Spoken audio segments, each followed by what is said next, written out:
Coming up on Carolina Insider. From collecting toys to cold hard cash, here is the story of a young business owner.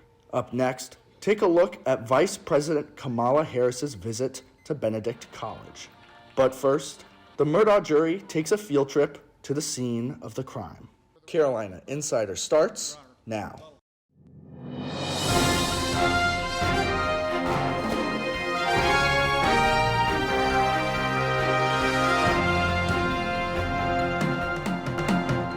Hello, and thank you for joining us. I'm Jack Wolfe. Our top story today, jurors for the Alex Murdaugh case are visiting the home where the killings took place. The Murdaugh trial is winding down this week as both the defense and prosecution rested their cases.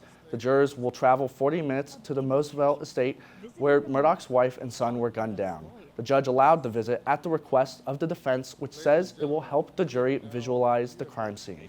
Following the visit, everyone will return to the courthouse for the start of closing arguments. Former Columbia Mayor Steve Benjamin has had a big week.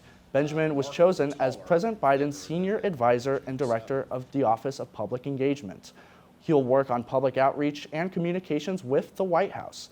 Benjamin was the first black mayor of Columbia when he served 3 terms from 2010 to 2021. From Washington to the Midlands, Vice President Kamala Harris visited Columbia this week. Harris spoke at Benedict College on Monday to promote broadband internet access. She touted the Biden administration's efforts to improve internet access on HBCU campuses. There's good news for in-state college students. The South Carolina House of Representatives voted not to increase tuition rates for the 5th year in a row. The House budget has proposed $69 million for the tuition freeze. The House Ways and Means Committee also proposed spending $25 million on the development of state parks, upgrades, and maintenance. The budget also includes $196 million for Medicaid and Medicare programs. Not included in the budget proposal is money to connect Interstates 73 and 95 to Myrtle Beach. This expansion would help with hurricane evacuations, but lawmakers want to fix the current interstate system.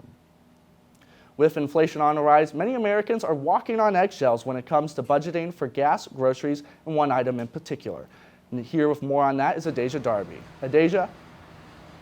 Thanks, Jack. The price of eggs has increased, and some in the Midlands have decided to turn their backyards into chicken coops while local businesses are having to adjust.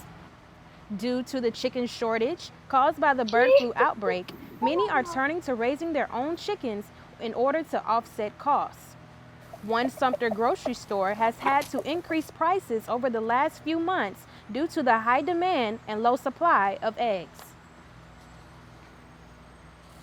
Well, as you can see, $6 a dozen today here at the store, and in previous months we've been somewhere around $3.95.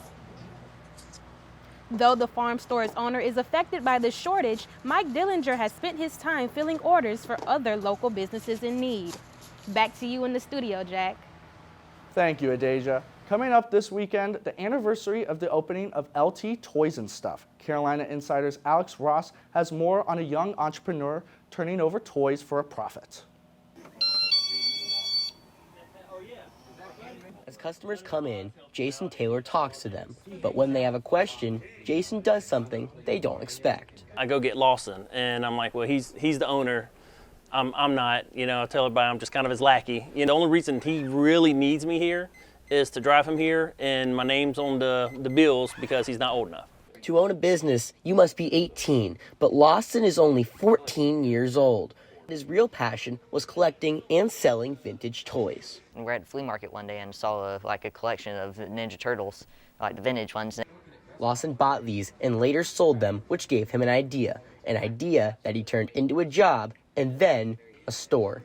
And yet, it's already overflowing with some toys they obtain in a unique way.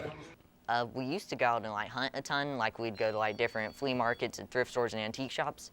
And then it's since we're known here now, or better known here now, people started just bringing us the stuff.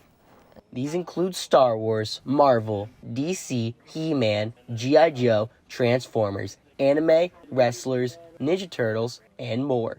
For Carolina Insider, I'm Alex Ross. And finally, in sports, the SEC women's basketball tournament starts today in Greenville, but the Lady Gamecocks won't be playing. That's because they have a bye.